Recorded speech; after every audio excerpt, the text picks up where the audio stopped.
नमस्कार स्टूडेंट्स।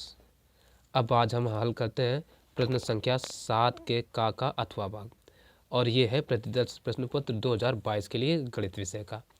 ठीक, इसके पहले हम इसके 3-4 वीडियो और बना चुके हैं जिसमें 7 के का तक हम बता चुके हैं। उन वीडियोज़ की लिंक भी डिस्क्रिप्शन में है, और या तो चैनल की प्लेलिस्ट में जा कर के भी वो वीडियो देख सकते हैं, और भी तमाम सारे वीडियोज़ मिल जाएंगे। ठीक, तो अब देखिए ये सवाल क्या कहता है। इसमें एक बात आपको विशेष ध्यान रखना है, 7 का करें अथवा इसका अथवा भाग करें, इनमें से कोई एक ही करना होता है। तो जैसे हमने ये बता दिया तो ये आ गया, तो आपको ये वाला करने की ज़रूरत नहीं है। यदि ये नहीं आ रहा है या ये कुछ लंबा पड़ रहा है तो आप ये वाला कर सकते हैं, ये जैसे छोटा पड़े। ठीक है, तो जो ज़्यादा अच्छा लगे और ज़्यादा कम समय वाला हो वो पेपर में करिए। ठीक है, और आसानी से आ भी जाए, गलत होने के चांस ना हो तभी वो करें। ठीक, तो इसको हम हल करते हैं। जैसे ये कह रहा है 3 वर्ष पूर्व रहमान की आयु वर्षों में का व्युत्क्रम और अब से 5 वर्ष पश्चात आयु के व्युत्क्रम का योग 1/3 है, उसकी वर्तमान आयु ज्ञात कीजिए। तो सबसे पहले क्या पूछा, उसकी वर्तमान आयु। ठीक, तो यही हमें मान लेना है। तो हम लिखेंगे माना रहमान की वर्तमान आयु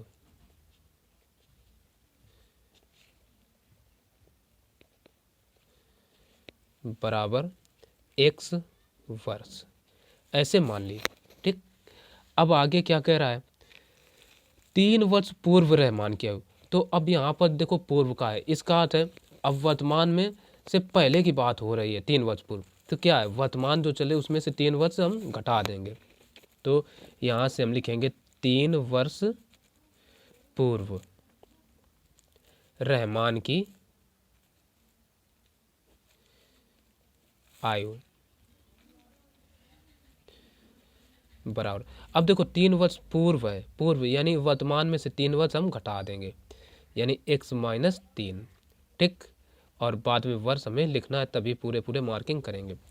अब इसके बाद क्या कहा है, का व्युत्क्रम और अब से 5 वर्ष पश्चात आयु के व्युत्क्रम का योग 1/3 है, यानी अब से 5 वर्ष पश्चात, तो ये भी तो लिखेंगे। तो 5 वर्ष पश्चात आयु बराबर ये क्या होगी। अब देखो अब से अब भी कितनी है, x वर्ष, तो 5 वर्ष बाद में क्या 5 वर्ष साल और जुड़ जाएंगे, यानी x + 5 वर्ष हो जाएगी। ठीक, ये हो गया। अब देखो अब यहीं से हम करेंगे प्रश्नानुसार।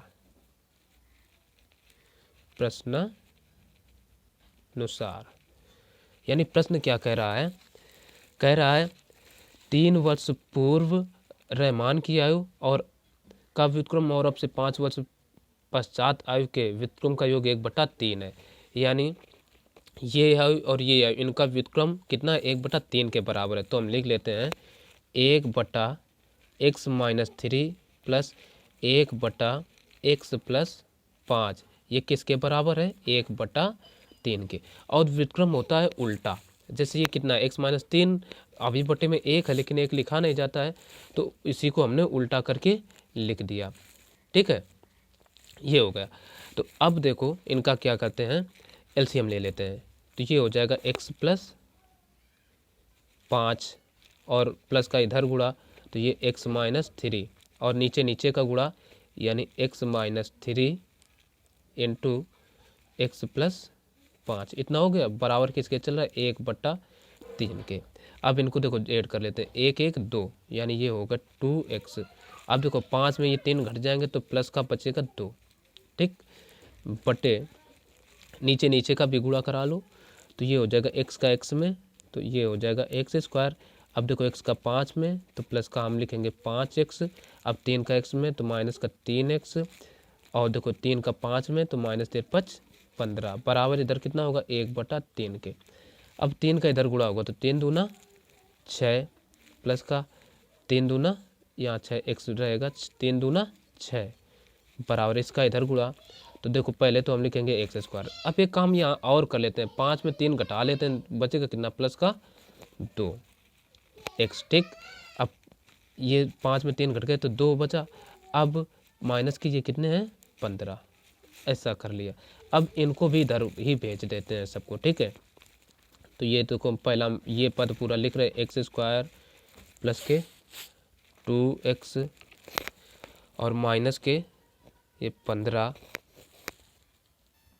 और अब ये दोनों इधर ला रहे हैं तो देखो इधर जब लाएंगे तो चिन्ह बदल जाएंगे, तो हो जाएगा माइनस का 6x और माइनस के 6, इधर बचेगा कुछ नहीं तो बराबर में होगा 0। अब देखो ये क्या होगा एक्स स्क्वायर, अब देखो 2 में 6 घटा दो तो बचेगा कितना माइनस का 4x, ठीक। माइनस के 15 और 6 ये हो जाएंगे 21 बराबर 0।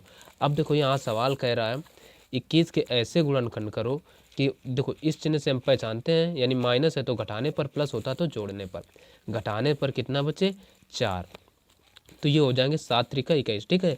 तो गुणनखंड हम बन गए एक्स स्क्वायर माइनस के पहले हम लिखेंगे 7x। अब देखो 7 त्रिका 21, 4 बचना है तो यानी प्लस के 3x माइनस के 21 एज इट इज लिख लेंगे। अब देखो इतने से x मिलेगा हमें कामन, तो x कामन तो अंदर आ जाएगा x माइनस का 7। अब यहाँ से प्लस 3 कामन मिल जाएगा तो अंदर बचेगा x माइनस का 7 बराबर 0। अब देखो ये x माइनस 7 एक ब्रैकेट में लिख लेते हैं और एक ब्रैकेट में लिख लेंगे x प्लस का 3 बराबर 0।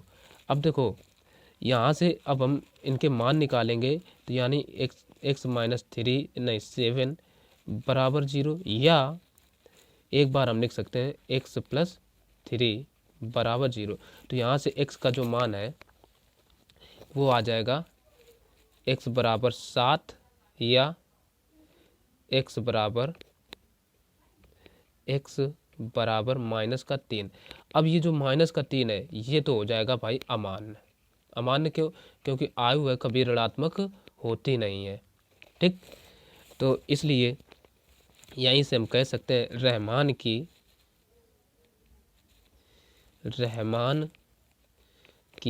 वर्तमान आयु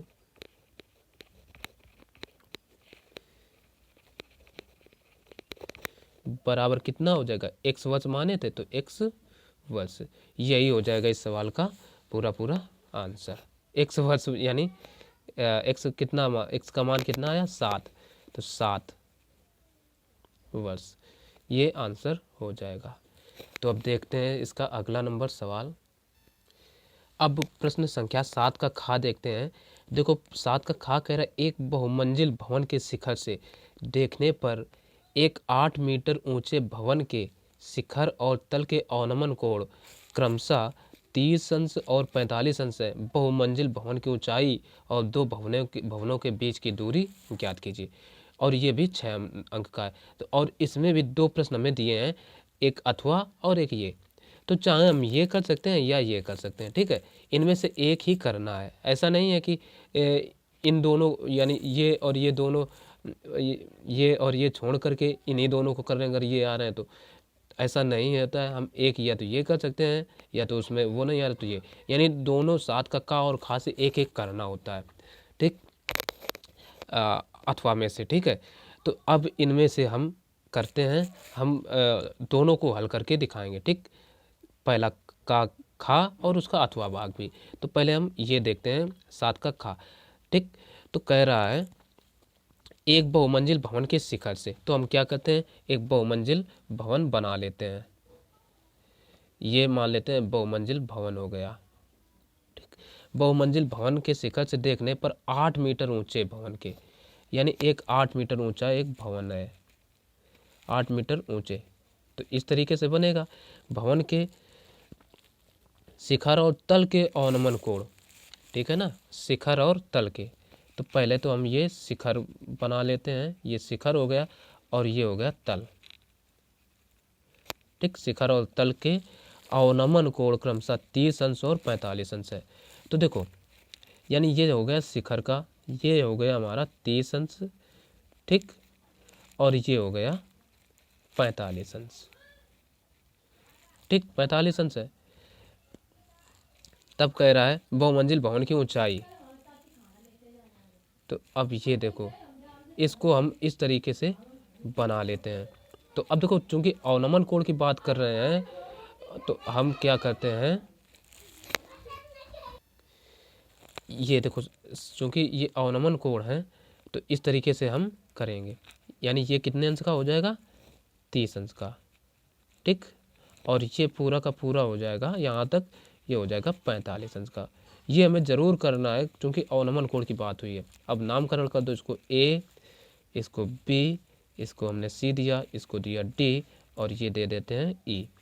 अब ये दूरी कितनी है, 8 मीटर है, तो इसको हम 8 के लिखे देते हैं, 8 इधर की भी होगी, ठीक।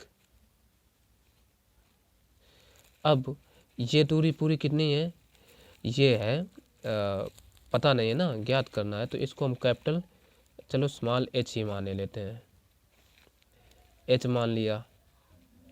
तो ये दूरी कितनी होगी, ये हो जाएगी h माइनस 8, ठीक, ये h माइनस 8 हो जाएगी।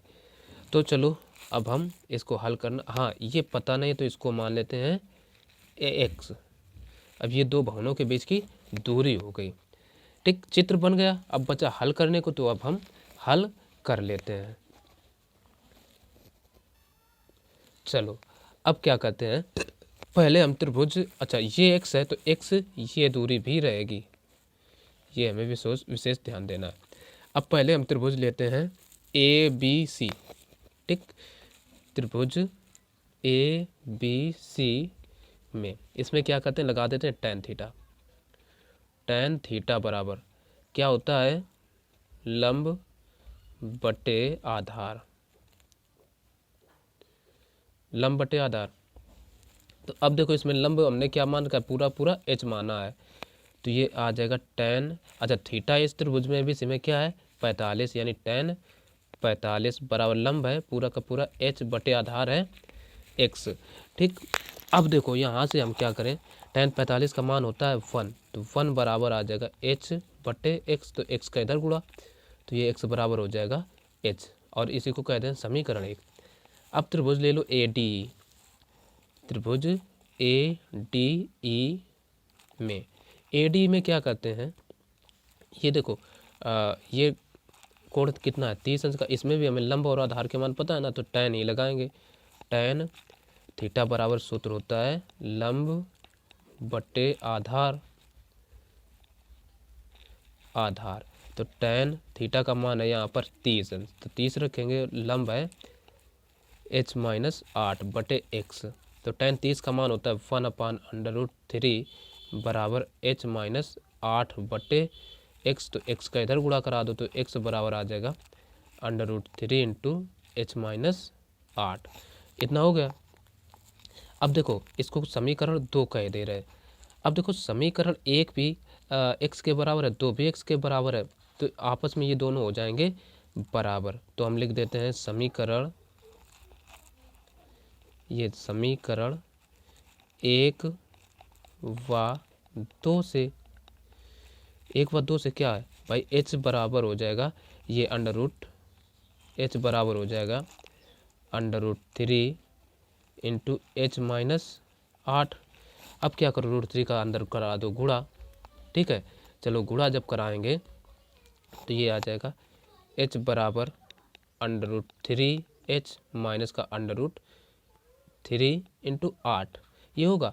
अब क्या करो, √3 8 को इधर ले आओ और इसको इधर ले आते हैं, पक्षांतर कर ले रहे, तो ये देखो आ जाएगा √3 h प्लस करके इधर लिखे लेते हैं, ठीक, और इसको इधर ला रहे हैं तो माइनस का ये h, और ये √3 8 इधर लाते हैं तो ये आ जाएगा 8/3, कोई दिक्कत। अब देखो इसने से क्या करो, h ले लो कामन, तो h जब हम कामन लेंगे तो अंदर √3 माइनस 1 बराबर 8 इंटू √3 बचेगा, √3 को इधर भेज दो, तो यहाँ से आ जाएगा h बराबर 8 इंटू √3 अपान √3 माइनस 1। अब देखो ये अपरिमेय संख्या तो इसका हम करा देंगे परिमेयकरण यानी संयुग्मी, ठीक है। तो संयुग्मी कराने के लिए अब हम इधर लिखेंगे, तो हम हालांकि लिखे देते हैं संयुग्मी करने पर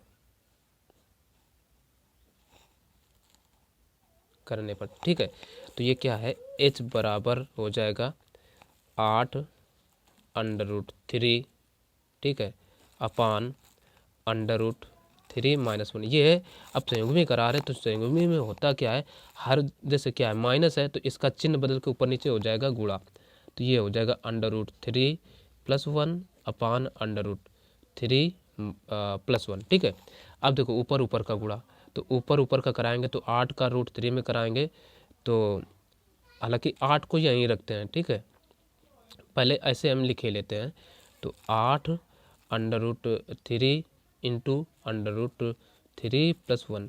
अभी कुछ ऊपर गुणा नहीं करा, केवल ऐसे लिख लिया, और नीचे नीचे का तो a + b into a - b, ये बन जाएगा फार्मूला, तो ये हो जाएगा √3 का होल स्क्वायर -1 का स्क्वायर, ठीक, अच्छे से समझना।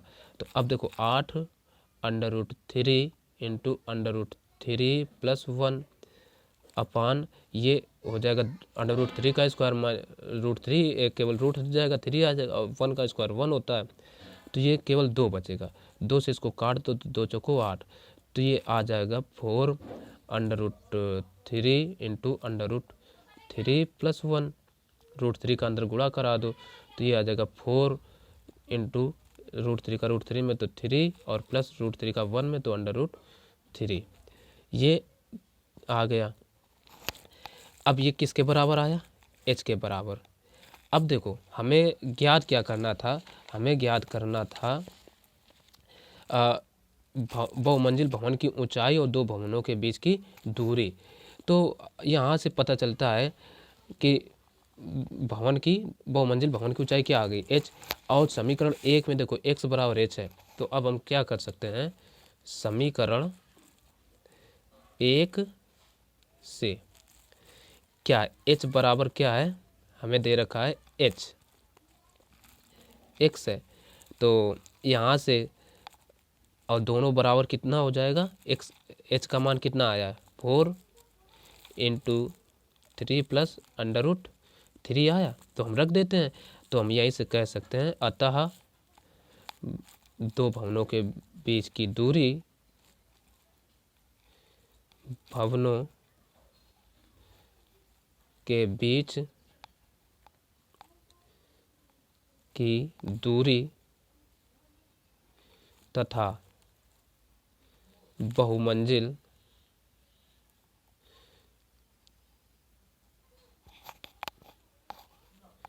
भवन की ऊंचाई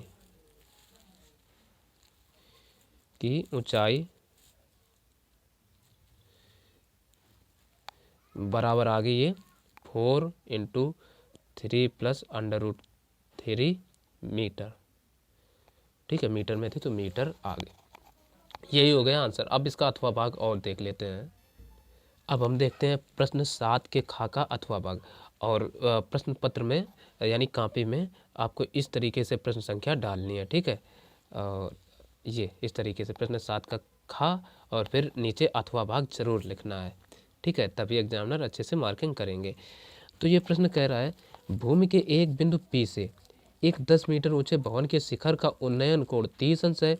भवन के शिखर पर एक ध्वज को लहराया गया है और P से ध्वज के शिखर का उन्नयन कोण 45 अंश है। ध्वज दंड की लंबाई और बिंदु P से भवन की दूरी ज्ञात कीजिए, ठीक। तो चलो इस सवाल को भी हम हल करते हैं।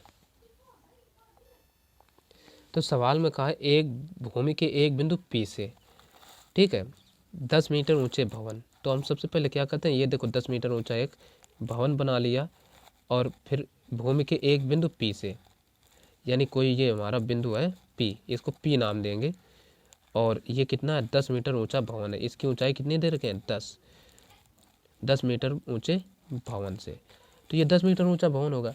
फिर कह रहा है शिखर का उन्नयन कोण 10 मीटर ऊंचे भवन के शिखर का उन्नयन कोण 30 अंश है, यानी ये जो है उन्नयन कोण कितना है 30 अंश है।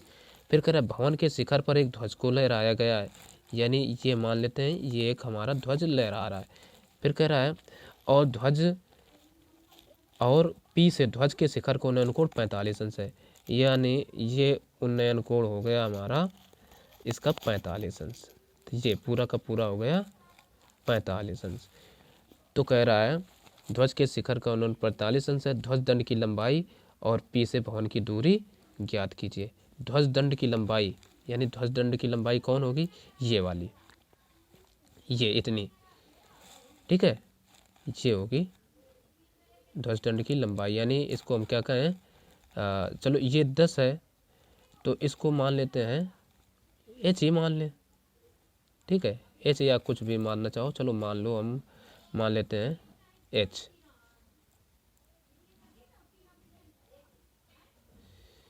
ठीक, इसको एच मान लिया। और ये टोटल कितनी होगी, टोटल मान लेते हैं ये हो जाएगी हमारी एच। ठीक, अब नाम दे देते हैं इसको ए, इसको ए कहा, इसको एच माना है तो ये चलो एच माइनस फिर 10 रहेगी, ठीक है, एच माइनस 10 रहेगी, इसको टोटल एच मान लिया तो। और ये वाली फिर कितनी होगी, ये हो जाएगी एक्स मान लिया। अब नामकरण कर देते हैं, इसको ए, इसको बी, इसको सी कर दिया, ठीक। और ये बिंदु पी तो है ही। अब बचा हल करने को, तो हम पहले क्या करते हैं, त्रिभुज इसको ले लेते हैं पी बी पी सी में, त्रिभुज बी पी सी में, बी पी सी में क्या करते हैं, देखो हमें कोण कितना दे रखा है बी पी सी में, देखिए 30 अंश है, तो हम लगाएंगे tan थीटा बराबर क्या होता है सूत्र, लंब बटे आधार, आधार 30, तो tan 30 बराबर लंब क्या है, इसमें देखो 10 है, तो 10 बटे, अब आधार क्या है, ये देखो x माने हैं तो x हो जाएगा। tan 30 का मान होता है 1/√3 बराबर 10 बटे x, तो x का इधर गुणा, तो x बराबर आ जाएगा 10√3। समीकरण 1 बना। अब त्रिभुज ले लेते हैं बी ए बी पी में, बी पी में, तो इसमें क्या होगा, tan थीटा बराबर क्या होता है, लंब बटे आधार। तो अब देखो इसमें कोण कितना है, पूरा का पूरा 45 है, तो हम लिखेंगे tan 45 बराबर लंब, इसमें पूरा का पूरा यहाँ तक h माने हैं तो h बटे आधार हो जाएगा x। तो tan 45 का मान होता है 1/√3, नहीं 1 होता है केवल इसका, तो 1 बराबर h बटे x, तो x का इधर गुणा करा दो, तो यहाँ से x बराबर आ जाएगा h के, समीकरण 2 हो जाएगा। तो अब देखो हमें x का भी तो मान ज्ञात करना है, ठीक है, x का मान ज्ञात करना है। तो पहले x का मान निकालने के लिए क्या करते हैं, h पहले ज्ञात कर लें यहाँ से, तो h बराबर देखो क्या आ जाएगा, समीकरण 1 व 2 से ऐसा कर लेते हैं,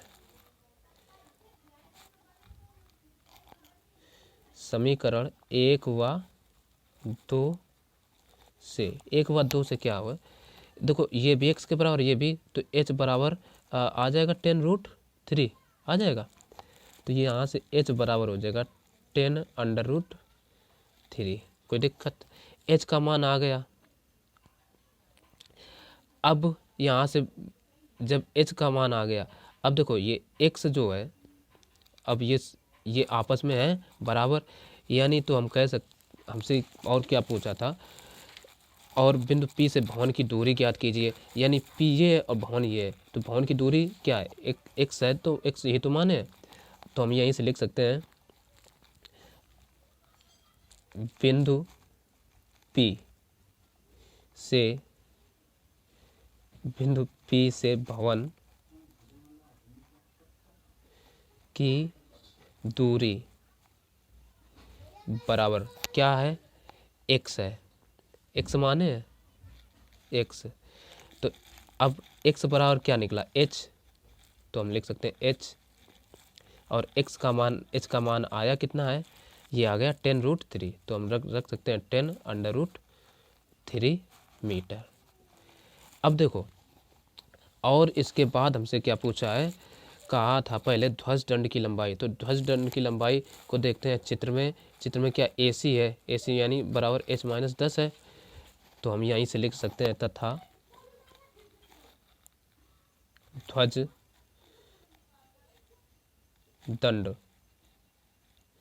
की लंबाई बराबर क्या मान रखे हैं, h-10। तो h का मान आया है हमारा 10√3 -10, तो 10 इसमें √3 का मान रख दो, तो 10 × 1.732 -10 गुणा करा दो, तो ये आ जाएगा